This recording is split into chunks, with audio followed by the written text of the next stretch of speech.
few months ago, I submitted a Fakemon to True Green's Fakemon challenge. This challenge was to give an evolution of a Stage 1 Pokemon he made. This is the Fakemon.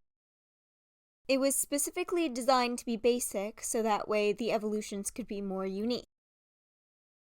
I originally very confidently thought that this was a Kitsune, and actually at first I thought of maybe not making my Fakemon evolution a Kitsune because I thought that's what everyone was going to do, because it was so obvious. I did end up still doing a Kitsune, but what I thought was obvious was absolutely not, because this Pokemon is actually based off of Numbat. I didn't even know what that was, so... Anyway, I went on with my idea of Kitsune, but I decided to add in a gimmick.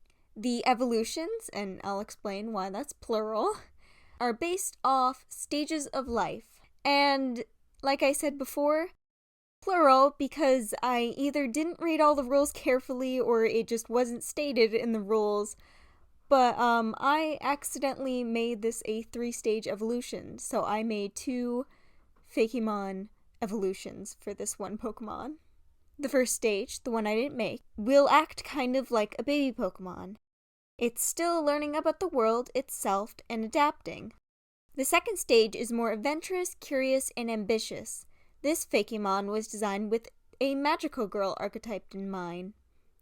And the third stage is cunning, knowledgeable, wise, and stoic. This Fakemon was designed with a wise, old, powerful woman archetype in mind. And all these archetypes did attribute to their overall design. For instance, the magical girl one, I positioned their tails to look like a fluffy skirt, I made them jumping to show their energy, and I gave them very sparkly eyes. Another thing I did was I randomly added these very pretty purpley pink rocks that they balance on their nose. I did this because Pokemon has this rule that a Pokemon should always have something off and or humorous in their design. But to be honest, this was I kind of just wanted to do it because I just really wanted to draw these pretty rocks. I thought it fit the Pokemon. It doesn't necessarily make sense, but there's a lot of Pokemon out there that don't make sense, so it's fine. And a lot of Pokemon do end up just kind of hold things or just have random objects on them, kind of like Tinkaton. And that Pokemon looks pretty cool, so I just decided to go with it.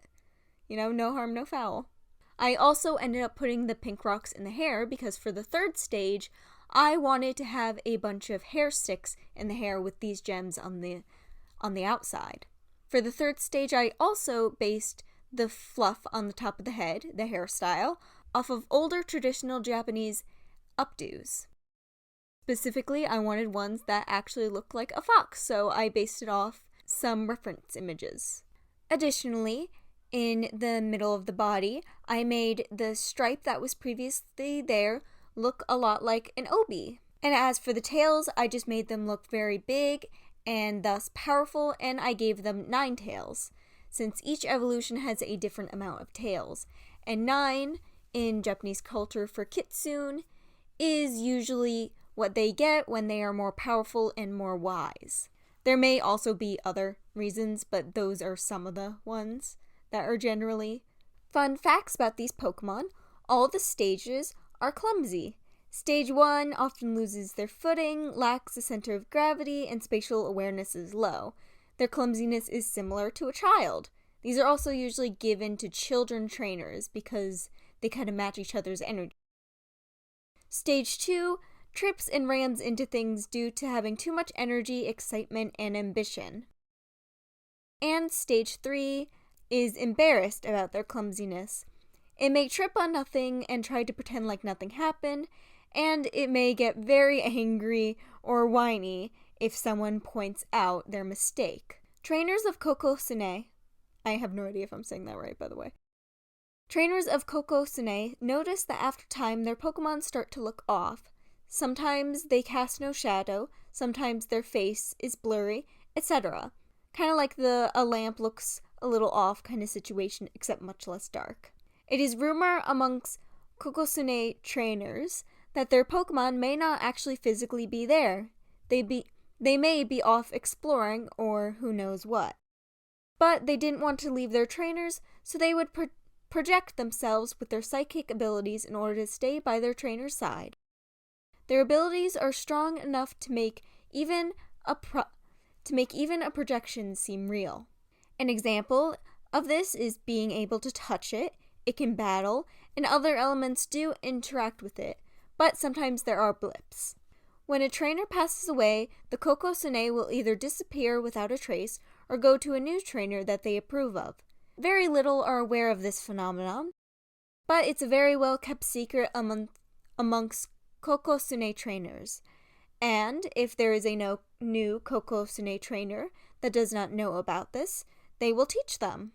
But yeah, for this challenge, I just wanted to make a very kind of feminine Pokemon. Those tend to be my favorite.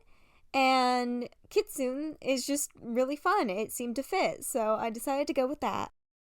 And having more archetypes just is fun. I really wanted to do a magical girl design, so I did a magical girl design. And I thought that the third evolution would look cool as an older woman kind of design, so I decided to go with that. It was really just trying to have fun with this. So these are my Fakemon. I hope you enjoyed this video. Bye-bye! Ooh, okay, ooh, voice crack. Bye-bye!